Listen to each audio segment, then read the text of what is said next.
Hi, welcome to Waylo's Workshop. I'm Waylo, and this is our Freddy the Finger project. With the exception of taking him outside and hitting him with a good dose of Tester's Dull Coat, he is done. I'm actually pretty happy with the way he turned out. I thought I'd take you through some of the colors here, what exactly I did, because the video would just be too long of watching the paint up. I'm going to show you some of it just to show you what I did and how I did it, but for the most part I thought I'd take you through the colors here. So real quick, for his hat, what I used was a camo black brown from Vallejo, and I gave it a couple of good coats with that color, and then I turned around and I used basically two washes. The first wash I put on was Noon Oil from Citadel, which is a black wash. These are acrylic washes in case you're not familiar with the product. And then I followed that with a brown wash. So just to understand this, I painted this the camo black brown. I put the black wash on it. Then I went back and highlighted it with the exact same color, so that's what's giving you that effect, where you're seeing all the recessed areas, the folds in the hat, just giving it that whole beat up look. Then I turned around, once I was done with that, I gave it a wash of Agrax Earthshade, and that pretty well covered the hat. Then for his face, I started out with a mixture of these two. This is Panzer Ace's Dark Flesh with a little bit of Flesh Base mixed in. And once I applied that everywhere, I then turned around and used this. This is called Coralberg Crimson, and this is another Citadel wash. This is a red wash, which is what's giving it the reddish tone. And then I turned around with a dry brush. I put over a light Panzer Ace's dry brush. This is Highlight Flesh. And I used that to lighten up his face. For his sweater, I used three colors, I'm sorry. The dark lines, the dark green, I actually used black. Vallejo's black as an undercoating to the green lines. Now, if you've watched any of the movies, then you know that Freddy's sweater tends to sometimes appear to be green and red, sometimes it appears to be black and red. And I wanted to kind of achieve that middle ground. So what I did was I used the black as an undercoating, and then I turned around and I used this is Dark Angels Green. This is from the old Citadel paint line. This is actually, I think, now called Caliban Green. You can go on Daka and look at their color chart to see how those colors match up. But once I painted the black, I went over that again with the green, and then I used Mephisto Red, which is a new Citadel color, to give it that deep, dark red tone for the rest of his shirt. For his pants, I used the exact same process I did earlier, which is I used a German gray. Then I used a black wash over that, which is the Noon Oil. And then I came back in to catch all the folds in his pants, and the creases around his pockets, the back. I just turned around and went back and highlighted it again with German gray. For his boots, I just did a straight straight Vallejo black. I thought that was just the simplest and easiest way to do it. I didn't really highlight the shoes at all. The base is just an astronomical gray, again, just a simple gray tone. The gray, of course, being for brain cancer, which we lost Wes Craven to. His glove is done with snakebite leather, which again is the old Citadel color, and a bit of Agrax Earthshade wash. Let me see if I can find it here. Along with this wash, and I just put coat after coat of the wash over that to darken it down. And then this again is German field gray here. to give it that semi-metallic look. And that's all I did, basically. To make his eyes, I used an off-white from Vallejo, and that's what I painted the eye sockets with, basically. You just cover the whole area. Then I turned around and used that same German field gray that I used for his pants. I used to form the color of his eye. For the iris, I used Vallejo black, and then I took the red wash, the Coralberg Crimson, which is a red wash. I diluted this down with a bit of water and went over the whole eye to give it a reddish tone. And then I used these. Now these are nail dotters. These are for women's nails. They're little round balls on the end of these sticks. And they come in all different sizes, and they have these are relatively inexpensive. You can get them places like Sally's Beauty Supply. They're about $10. And that's how I made the little glints of white in his eyes, the reflective white there that you're seeing. And that's also a great trick because of the different sizes these come in. You can use this for 35mm figures to put eyes in your soldiers or in your miniatures for your tabletop war games, or like I did here with Freddy. So that's basically it. That's the build-up. I'm going to show you the painting video now, so sit back and take a watch. Thanks.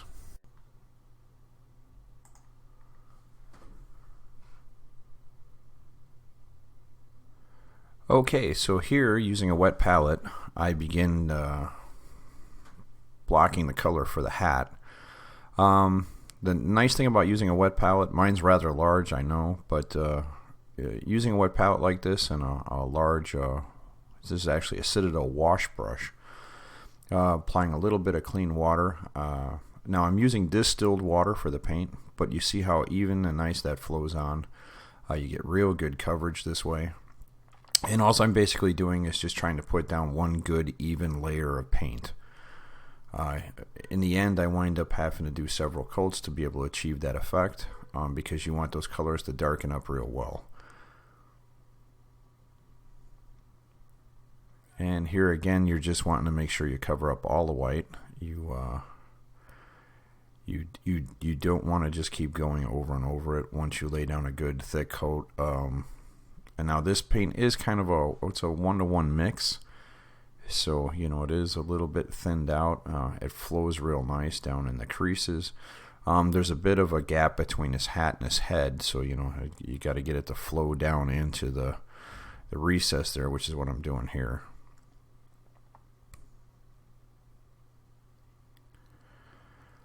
And I actually tried once to talk while I was painting. I have a difficulty. Enough difficulty trying to talk over the video to do the voiceover. Trying to talk while I'm painting was pretty much insane. I just couldn't do it at all. So I figure it's better to do it this way. Plus, this way, going back and looking at the video, I could think of things that I may not have mentioned during the build-up. Now, I've already done his pants, unfortunately, so I went back and touched this up. I lost a bit of video, but basically it's the same as what we did with the hat. It's a 1-to-1 mix, a nice even flow, filling in all just making sure I get good coverage. Here now I'm doing is starting on the colors of his shirt. Now this is black. This is Vallejo's black. This is a flat color when it goes on. And again, I'm just using a little bit of water, thinning it out. His shirt had some actual separation lines, almost like panel lines, I guess, if it was an aircraft. What I did was I used Trumpeter makes a panel line scribing tool. It looks like a hook that I actually saw over on ISM. It was one of the products they reviewed over there. I picked that up because I plan on attempting some model aircraft in the future. But it actually came in very handy because what I did was I rescribed all the lines that separate the colors of his shirt, and it actually gave it kind of a frayed look, which I liked because adding the paint over it this way, it gave it almost a fuzzy sweater look. If you remember how mangy Freddy's sweater looked in the films, This actually worked to my benefit. I don't know how well the camera picks it up, but when you actually see the figure, it looks really good. He's looking like a convict right now with the black and white, or a referee maybe, with the black and white color going off this way. And again, it's just time and patience. And this is one of the things that I enjoy most about the painting portion is, you know, just kind of focusing on what you're doing and taking your time and being careful. And in this case, it's just, you know, painting between the lines.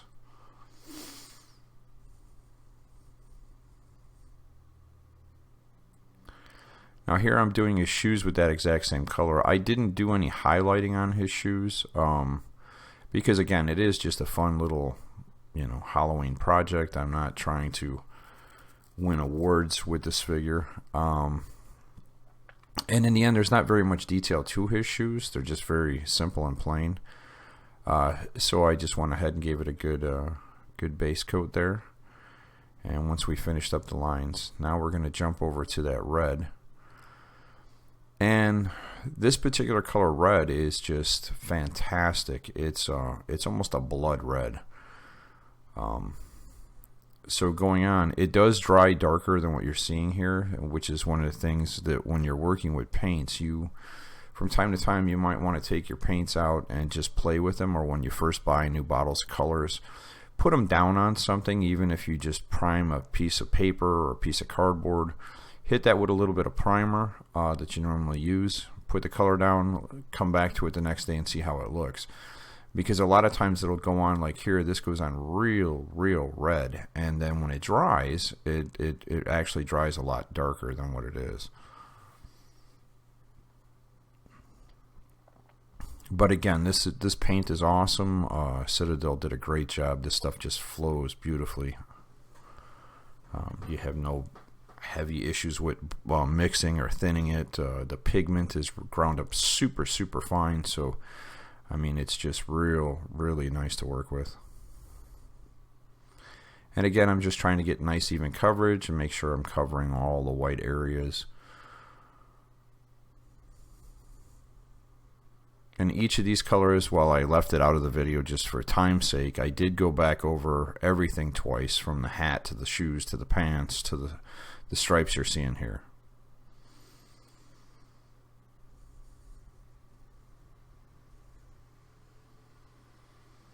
And that finishes up with the red.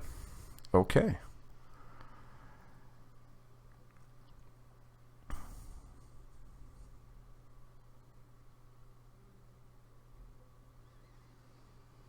Now here I'm going to start with pans or aces, and I know a lot of times people talk about, you know, what's your mix ratio.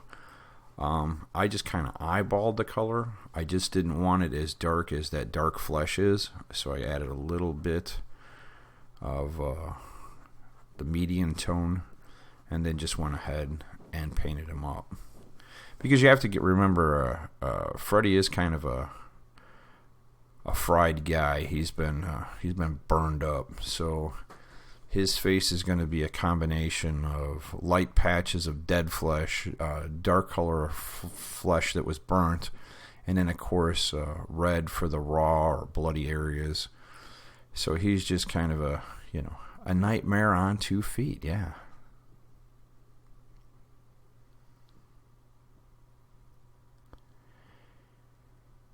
And here again, we're just going for a nice even coverage, making sure we're covering all the white up. I'm trying to avoid completely painting out the eye sockets, because I do want to put that white color in there. And a lot of times these figures, the eyes are sculpted in. You'll see the round areas of the eyes, so you want to do what you can to avoid painting those over, or, you know, the paint dries and you partially painted in the eye socket, and now you're changing the shape of the eye because you've got that ridge where you've put paint and then you're adding more paint to it. Now here I've started with the eyes, and again, this is Vallejo's Off-White. I've thinned this out so it just flows real nice. And I'm trying to keep it real wet just so it goes in. And I'm doing the teeth in the same color, which going into this I forgot to talk about. And then I used a Agrax Earth Shade to darken up his teeth, just to create the lines in between and a little bit of darkness on his lips. But again, you know, we're doing multiple coats here in both areas so that it dries up real nice. And once that's done, I'm going to go back in and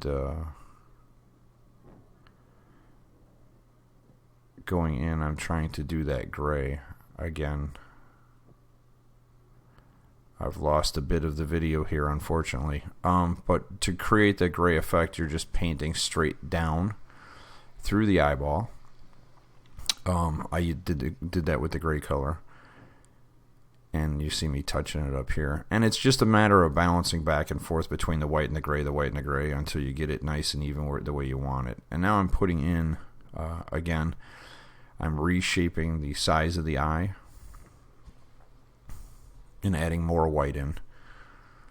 And again, you're just playing with those two colors back and forth until you get the shapes exactly the way you want them. Now you do that with the color of the eye before you put that black dot in the middle. And you can see here I'm just, again, darkening up the color. Once you put in that dark iris, you turn around, and I'm using the nail tool here. And I'm sorry that's off camera. But I'm using that nail dabbing tool to create the black dot as well as the white highlight or the glint in his eyes. And this is, you know, I'm not a freehand expert. This is a great solution, I think, and I haven't really seen this used too much in anybody else's videos, so hopefully I'm bringing something new to you that's helpful. In order to give the eyes a wet look, I actually used Lamy and Medium, which is a gloss coating. So once everything was all done there, I went ahead and hit that with a gloss coat. That gloss coating gives it almost a human look to the eyes, which I thought was pretty nifty. With the teeth, that's me doing the Agrax Earth Shade, and again, I'm just dabbing up a little bit of the overage there so that it's nice and even. And then here we're working on the glove. And again, this is almost a mustard color brown. It's a very light brown. When we turn around and use a brown wash on it over this mustard color, it darkens it up enough where it gives it a kind of a different color than his hat and his shoes. I wanted his glove to be a little bit different looking. And then here I'm using Astronomical Gray from Citadel, just painting the base out. And again, this is just, you know, keeping the paint thin, nice even coats. And that's just because that's the color of, you know, the ribbon for brain cancer awareness. And that's it. Thanks for watching. Until next time.